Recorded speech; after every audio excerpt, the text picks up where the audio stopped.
Olá, está começando o Talk Show, um programa de entrevistas produzidas pelos acadêmicos da quinta fase do curso de jornalismo da FURB.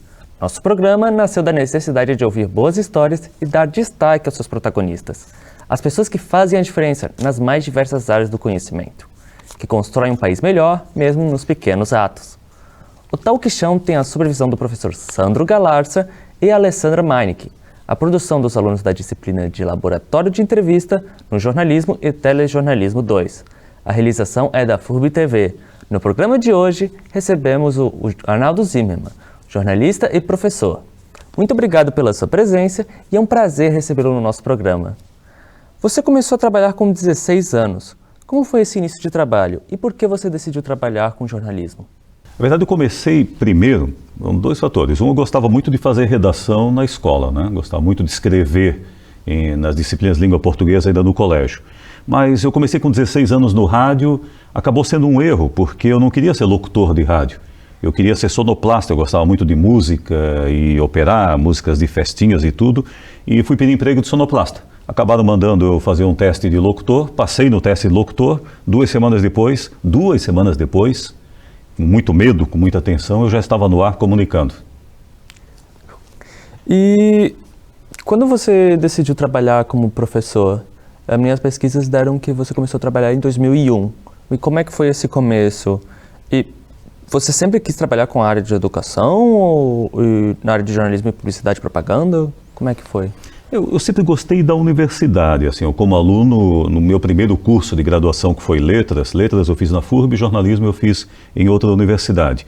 Mas ainda muito jovem, quando eu fui aluno aqui da FURB, eu gostei muito desse ambiente universitário. Eu fui presidente do centro acadêmico, fui presidente do DCE, participava de tudo quanto é conselho aqui na universidade. Então eu sempre gostei muito de respirar esse ar de universidade. E quando eu terminei a primeira graduação e fazendo a segunda, né, nesse intervalo, eu resolvi lecionar no ensino fundamental para pegar um pouco de prática, de experiência como professor, para ir tentar um dia vir para a universidade. Até que chegou em 2001, eu passei a ser professor aqui na FURB, aí claro, já mais maduro, já com mais experiência, e foram sempre duas áreas, né? A atuação no jornalismo, naquele tempo muito mais no rádio, não é? E atuação em sala de aula sempre que me motivou bastante. Eu confesso que são essas duas áreas que eu sou apaixonado. E como é a relação entre os dois trabalhos de ser jornalista e professor? Bom, como a gente leciona em comunicação, no curso de jornalismo e também no curso de publicidade, leciona nessa área, eu acho que tem uma relação muito direta, porque tem um pouco daquilo que a gente pratica no dia a dia e depois a gente comenta em sala de aula. Claro que de uma forma organizada, né, estruturada, mas o conhecimento teórico, as pesquisas que a gente faz, aquilo que a gente participa e a gente traz como conteúdo teórico para a sala de aula, tem sempre aquele ingrediente, né, aquele adicional daquilo que a gente vivenciou. Aliás, eu tenho que me policiar porque eu gosto muito de contar histórias, né? Eu acabo contando histórias demais às vezes, você foi meu aluno e lembra. Talvez aconteceu numa cobertura que eu estava fazendo lá. Olha, outro dia também. Então, essa fusão, né, dessas atribuições, essa fusão dessas competências, digamos, é algo que completa bastante, né? Eu me sinto muito bem à vontade nesses dois ambientes. Sim, porque muitas pessoas falam que jornalismo é o trabalho de contar histórias, né? Tu conta a história das outras pessoas e tu traz os fatos para a população. E ser professor, normalmente tu precisa dar exemplos, então elas combinam. E é verdade, e essa coisa de jornalismo contar história que parte também, né? Todos aqui estão acompanhando, né? Quem é jornalista, quem é estudante de jornalismo conhece, sabe de que na apuração é preciso muita observação. E as histórias que acabam rendendo são aquelas que são fruto de muita observação sobre o cenário que você foi lá apurar, as pessoas, as fontes com quem você conversou. Então essa observação é que faz você construir histórias, né? E claro que enriquece um pouco daquele conteúdo de pesquisa que você está levantando, por exemplo. É claro que na pesquisa acadêmica, por exemplo, a gente tem que manter um certo rigor científico, até um certo distanciamento daquele, a gente chama de objeto empírico, ou quando a gente atua diretamente nele, mas é importante que a gente possa saber como ele funciona, para saber qual é a abordagem, qual é o ângulo da pesquisa que você vai trabalhar, não é? Sim. E recentemente você se formou em jornalismo, tu ganhou o doutorado de jornalismo, né? Trabalhou bastante sobre isso. E como é que funcionou essa experiência e quais são as aprendizagens que foram mais importantes para você? E eu confesso, Brando, que num passado já mais distante, ainda lá pelos anos 90, eu cheguei a ficar em dúvida se eu seguiria o caminho para o jornalismo ou para a publicidade e propaganda, já que sempre atuei em ambas as áreas e comecei lecionando ainda os primeiros 3, 4 anos ainda nos cursos de publicidade para depois conseguir ir para algumas universidades que ofereciam um curso de jornalismo. Mas chegou algum momento, eu fiz especialização, inclusive em publicidade, mas chegou um momento que eu decidi de vez pelo jornalismo, né? Decidi de vez. Aí eu fiz o mestrado em jornalismo na Universidade Federal de Santa Catarina e depois o doutorado, concluí agora cerca de 2 meses atrás. E eu posso dizer que, conversando com colegas, que até um certo risco, digamos, né? Puxa, você vai agora, você optou em seguir, agarrar a área de jornalismo, quer dizer, você continua atuando na área de publicidade, mas agarrar a área de jornalismo no momento em que o jornalismo ou está em crise, o jornalismo está passando por algumas provações, o jornalismo está tentando se firmar novamente, está tentando apresentar uma nova proposta, eu digo, é justamente por isso. Justamente por esses desafios que nós temos, o desafio de reconfigurar o jornalismo, de reconfigurar as nossas práticas e apresentar algo diferente para a sociedade e mostrar que sim, que não nós jornalistas, mas que o jornalismo é vital para a sociedade, que o jornalismo é fundamental para que uma democracia funcione, porque nós precisamos ser também um pouco peritos, né, nessa apuração, nessa checagem dos fatos diante dessa abundância de informação e de desinformação que a gente convive no dia a dia. E quais são os seus planos para o futuro como professor ou você pretende priorizar o trabalho de jornalismo? Eu tenho 54 anos, eu não sei se eu tenho tanto futuro assim, né? Mas vamos dizer que eu ainda penso muito no futuro sim, né? Eu ainda continuo atuando no dia a dia. Eu não estou no rádio agora, mas eu trabalho com web jornalismo, né? Trabalho como editor de jornalismo na web. Coisa que eu não imaginava 10, 15 anos atrás, não é? Porque minha área sempre foi mais o rádio e, paralelamente, às vezes, a televisão ou os vídeos. Mas o web jornalismo também é algo encantador, né? Até porque o web jornalismo ele agrega, né? Tem esse conceito, né? Multimídia e tudo mais. Então, eu já faço planos para o web jornalismo também para as próximas décadas. E na academia também, né? Saindo do doutorado agora, já pertenço, né, a algumas redes, alguns grupos de pesquisa em nível nacional, discutindo com colegas aí alguns cenários e não cogitava tempos atrás, mas posso pensar, né, um pós-doutorado daqui a pouco, né, outras experiências, quem sabe, em outros locais, em outros desafios de pesquisa. Apesar de eu dizer, não sei quanto futuro a gente tem ainda profissionalmente, mas esse futuro que a gente tem ainda é algo que me desafia, que me encanta. Por curiosidade mesmo, como é que funciona o mundo acadêmico depois que tu passou pela graduação? Como é que funciona fazendo parte do Brasil, assim, na parte mais acadêmica no jornalismo? Olha, a gente está vivendo um momento, quando eu falei dessa aprovação do jornalismo, né? Um momento que nós estamos passando onde essa polarização política também, que levou não só isso, né? Praticamente no mundo inteiro, né? Há muitos questionamentos sobre a prática jornalística, está numa situação em que você vai lá, o cidadão comum pega um celular e ele é o primeiro a chegar no local, ele é o primeiro a fazer o registro e ele cria uma narrativa paralela àquela que eventualmente um jornalista profissional iria criar, não é? Iria desenvolver. Acho que a gente tem que buscar quando eu falei uma reconfiguração, né? É buscar uma conformação para algumas questões, não é? O que a gente faz quanto ao jornalismo no momento que nós estamos vivendo no país? No momento, não vamos falar do país na esfera política, né? Mas enquanto sociedade.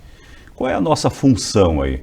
A nossa função agora continua sendo aquela de dar a primeira notícia, né? De dar o fato em cima do lance. No rádio nós temos muito isso, né? Essa coisa da instantaneidade, chegar primeiro, né? O primeiro a dar a informação direto do local do acontecimento. A nossa função é buscar mais uma contextualização, uma explicação sobre esse fenômeno, por que ele ocorre, quais são os antecedentes, né? Quais são as causas, quais são as possíveis consequências e buscar um esclarecimento e aí aproximando mais o jornalismo de uma questão de produção de conhecimento mesmo, não é? Ou nós podemos trabalhar com tudo isso ao mesmo tempo, né? Então é um desafio, é um período transitório que eu digo que nós estamos vivendo. Eu acho que a sua geração, dos colegas, os acadêmicos hoje da FURB, do curso de jornalismo, praticamente estão nesse olho do furacão, que são esses profissionais que vão promover essa reconfiguração. E nós vamos acertar o passo, com certeza. A gente se sente bastante em, como posso dizer, perigo e uma expectativa muito grande na gente como jornalistas para o futuro. E entrando mais nesse assunto, qual é a sua expectativa e preocupação para os jornalistas do futuro, já que tu entra em contato constantemente como professor? Eu acho que o jornalismo ele tem um grande futuro. Aliás, o jornalista está sobrevivendo muito bem, obrigado também. Quando a gente fala crise, é uma crise mais de questionamento, não é? Há alguns artigos acadêmicos que eu acabo trabalhando, às vezes, revisando, ou como parecerista, ou como orientador, né, de artigos, às vezes observa. Alguns analisam muito, alguns deles, né, que versam sobre os estudos da recepção e analisam o que o público fala sobre o jornalismo, o que o público fala sobre a mídia, né?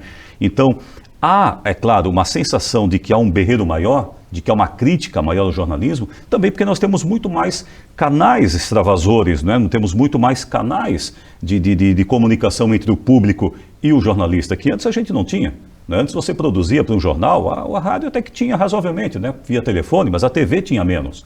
O jornal impresso quase não tinha. Então, muitas vezes, nós não ouvíamos o povo. Nós fazíamos as nossas matérias, mas não sabíamos exatamente o que o leitor, o que o telespectador, o que o ouvinte, o que ele pensa a respeito disso, o que ele pensa a respeito do papel do jornalista. Hoje a gente ouve. Hoje a gente lê, então a gente fica assustado muitas vezes, mas ao mesmo tempo a gente vê que o jornalismo está muito bem. As emissoras de TV continuam no seu volume, no seu conjunto, tendo muita audiência. O que nós não vamos mais ver, já não estamos vendo nesse momento, é essa concentração total em cima de um ou outro veículo de comunicação.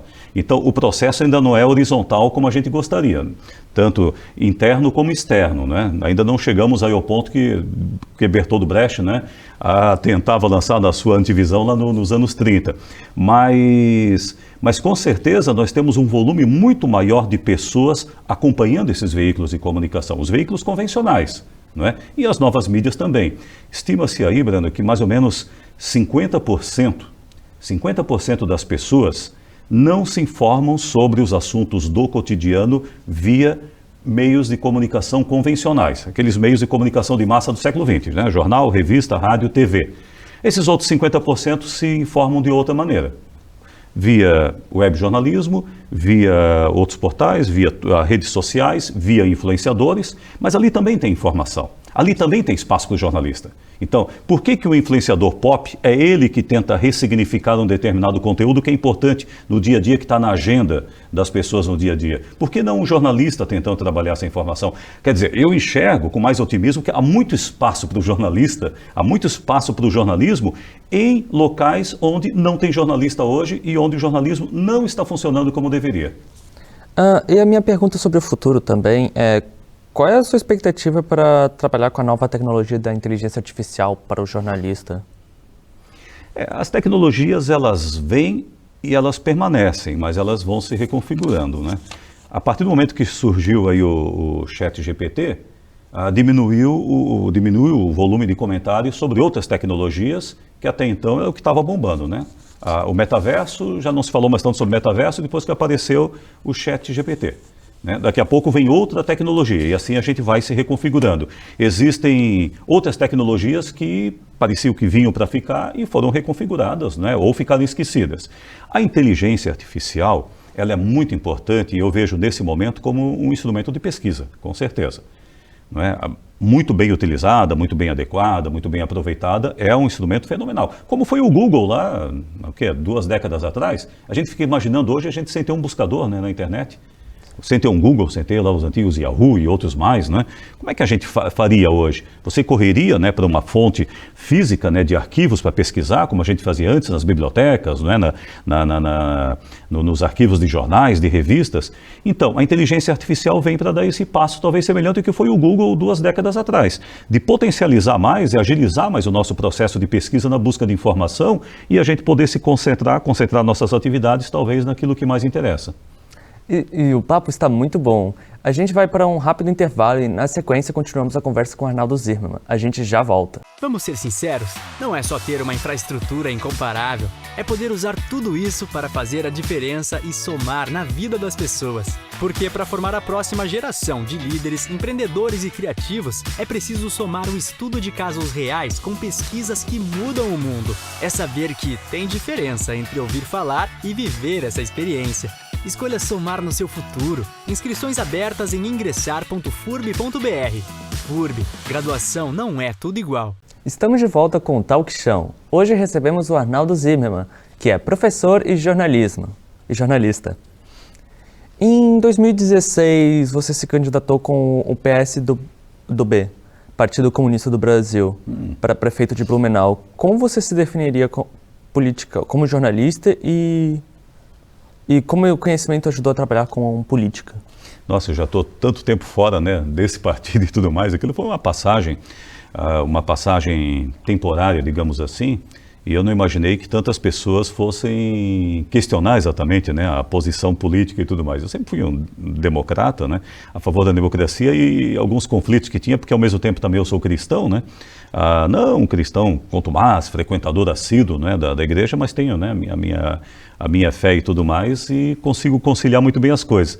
Mas eu sempre achei que as pessoas poderiam, né, eventualmente estar filiadas a um partido político, disputar eleições. Eu fui vereador lá nos anos 90 também, né, em 2016 fui candidato a prefeito de Blumenau, né, e na época eu lembro que eu gastava metade do meu tempo tendo que explicar mais o partido ao qual eu estava afiliado do que exatamente o que eu pensava a respeito da cidade. Sim. Aí eu tinha que aproveitar muito bem aquele 50% de oportunidade em falar o que eu pensava.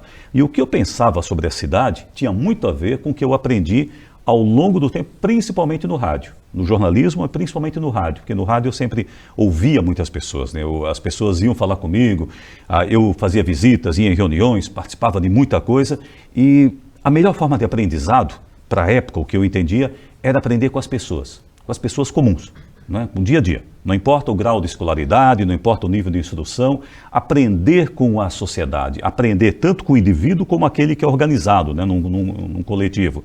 Então foi uma experiência muito bacana. Eu acho que assim me ajudou muito não só o nosso grupo lá na época, a formular propostas, né, um programa para a cidade, mas também quanto a uma coisa que eu gostava muito era da entrevista, né, naquela campanha, para geralmente falar o que a gente pensa da cidade, o que a gente pensa, o que a gente propõe.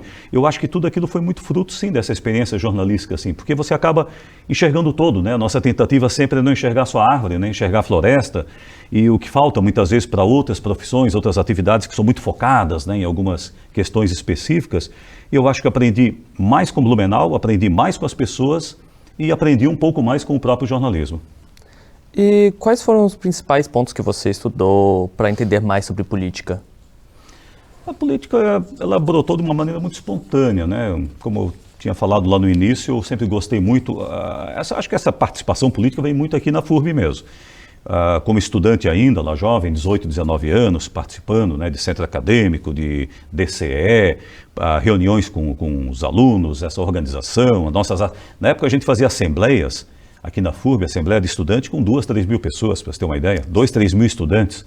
Então eu era sempre um dos principais oradores lá, não é? Mesmo antes de ser presidente do DCE, mas a forma de organização, né? A organização na base, né? A organização com os cursos, com o público, né? Eu aprendi a fazer política primeiro dentro da universidade, né? E depois fui para fora, e lá na época, né, fui convidado para participar mais, até que cheguei a vereador depois, alguns anos depois também, né? Mas eu acho que isso responde de novo um pouco àquela primeira pergunta, né, que você fez antes, sobre essa relação da participação na universidade, a participação na educação e a participação no jornalismo, né? E eu reafirmo, né, sou apaixonado pelas duas coisas. E analisando mais a situação política atual, quais pautas você acredita que vai ser mais debatidas? Nós estamos num tempo diferente do que daquele que eu participava do movimento estudantil e tudo mais. Vamos dizer que na época a nossa pauta era muito mais social do que cultural, né? Hoje ela é muito mais cultural, não é? Ou sociocultural. Então hoje o público também ele é um público multifacetado também, então você não tem uma, duas ou três pautas macro, né, que atinge a maioria da população. O que você tem exatamente são pautas de segmentos, não é? Pautas de alguns determinados coletivos. justamente porque são coletivos que estão se empoderando, né? Grupos sociais que estão se empoderando e colocam determinadas pautas. 10 anos atrás, por exemplo, uma década e meia atrás talvez, não se discutiria tanto a causa animal, não se discutiria tanto a questão do veganismo, não se discutiria tanto determinados temas. Não é que hoje estão aí, né? Já há um tempo e a gente tem a impressão de que eles sempre estiveram aí, mas são pautas novas. O empoderamento feminino, por exemplo, é algo que parece que está há muito tempo sendo debatido. Mas não se falava disso nos anos 80, nos anos 90, até o início dos anos 2000.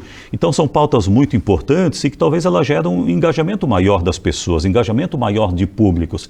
Como eu disse, é diferente daquela que a gente trabalhava lá nos anos 80 e 90, que era uma coisa muito mais massificada, O que atinge? Que era uma questão social. As pessoas têm fome, quem tem fome tem pressa, as pessoas não têm emprego, as pessoas pagam muito caro pelas coisas, pelo que elas consomem, então isso atingia a maioria do público e você trabalhava aquelas pautas, Hoje não, hoje é muito mais diversificado e a gente precisa dominar, dominar cada um desses segmentos.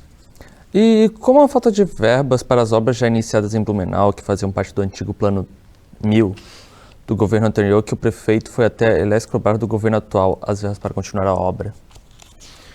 Olha, vou falar mais aí pelo que a gente apura, pelo que a gente acompanha também, essa questão, mas se permite um pouco de opinião, a visão que a gente tem a respeito, nós ainda estamos em uma era muito longa política, onde, e parece que cada vez mais, boa parte da classe política, sem apontar o dedo para esse ou para aquele, para anterior, para sucessor, mas de que os governantes querem começar suas obras no seu próprio governo e concluí-las ainda dentro do próprio governo.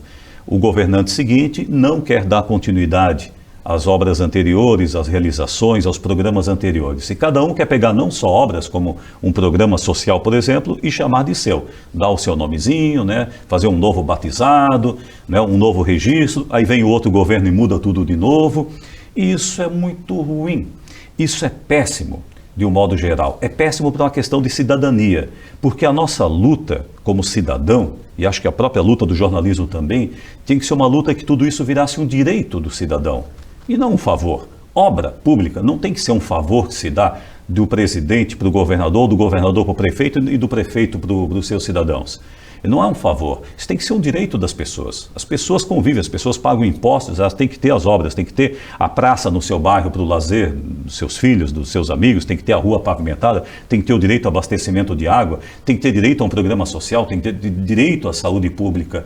E aí quando a gente vê que os governantes estão mais preocupados com o quadradinho dos seus 4 anos, a gente fica pensando o quão distante está para que nós possamos ter tudo isso como um direito, e não como um favor que a gente recebe. E também, como tu analisa para o público, para a população realmente exigir mais do governo, conseguir se organizar melhor, conseguir criar menos essa ideia de grupos e mais uma ideia de exigência, de querer mais e de conseguir mais direitos para a população? Se organizar primeiro, Até para se organizar melhor, primeiro precisa se organizar, participar, se organizar e tentar compreender. Muita gente participa, mas não compreende como funciona. E hoje está fácil saber, Está tudo aberto, Você não precisa mais ir até uma sessão, não precisa mais ir na Assembleia Legislativa lá no Congresso Nacional. Acompanha pela internet, acompanha por onde quiser e tentar compreender a dinâmica disso tudo, Então, compreender como funciona, participar, se organizar também para tentar exigir o que é de seu direito, E acabar com esse apadrinhamento, Um exemplo de apadrinhamento é as tais emendas parlamentares, as emendas impositivas e tudo mais. Isso que acontece, vira um apadrinhamento, De um político, de níveis diferentes de um político para o outro, do outro político para a população, e a gente fica num ciclo vicioso, o tal coronelismo, a moda antiga aí do início do século passado. E se as pessoas se organizarem mais, elas vão se empoderar, elas vão perceber exatamente aquilo que não é, ninguém tem que fazer favor para ela, que elas têm que conquistar esse direito. E o direito não pode ser um negócio individual, como a gente pegava antes, carradinha de brita aqui para o meu terreno, uma ajudinha aqui, um remedinho aqui para o meu filho, para o meu pai. Não, nós temos que ter uma estrutura que funcione. E para a estrutura funcionar, as pessoas têm que ter essa consciência, participar e exigir. E qual é a sua avaliação sobre o crescimento de fome e de segurança alimentar durante os últimos anos, após o Brasil ter erradicado a fome por um longo período? Eu gosto muito dessa área porque eu fui secretário de Estado de Combate à Fome e de Segurança Alimentar, Já faz um tempo, mas Brando, é incrível. Eu atendi pessoas de vários continentes e de vários estados do país também. Mas as pessoas de fora, do continente africano, do continente latino-americano, elas vinham conhecer, claro que a nossa Secretaria de Estado aqui vinham conhecer, elas queriam saber como que o Brasil resolveu, na época, né, a questão do combate à fome, da segurança alimentar. E a gente tinha todo o mapa, inclusive Santa Catarina, né? Todo o mapa, no Brasil também, aonde que você tem, qual o motivo, né, de você ter insegurança alimentar em determinado local. E a receita principal, existem várias delas, né, mas a principal que a gente trabalhava era o seguinte, é essa questão da organização. Você fortalece a agricultura familiar, né, as pequenas propriedades, que é o nosso caso no Estado, você dá condições de distribuição, né, da circulação desse alimento, com toda uma logística planejada, onde é curta distância, onde é longa distância, e você garante também o local de consumo, onde as pessoas vão consumir. E não só poder consumir, mas alimento de qualidade. Porque um grande problema que nós tivemos esses últimos anos agora não é só a fome de não ter o que comer, é a comida de má qualidade. É comer salsicha, por exemplo, ao invés de comer um alimento natural, orgânico e tudo mais, não é? Que acabou virando um produto de nicho, um produto elitizado. Então, essa é uma área que tem que ser reorganizada para que a gente possa ter aí saúde, ter participação, ter educação, ter cidadania e, principalmente, né, o direito à alimentação, o direito a uma alimentação saudável. E qual é a sua opinião sobre o ataque que aconteceu no começo desse ano, no dia 8, nos grandes poderes políticos do Brasil? E o que você espera da CPMI, que começou os trabalhos semana passada? Se aquele ataque de 8 de janeiro fosse uma brincadeira, eu ia lembrar do meu tempo de infância, quando a gente jogava futebol na escola e que o dono da bola queria pegar a bola, botar embaixo do braço e ir embora se não passasse para ele fazer gol, né? Então só ele tinha que fazer gol porque era o dono da bola e não aceitava que o outro time vencesse.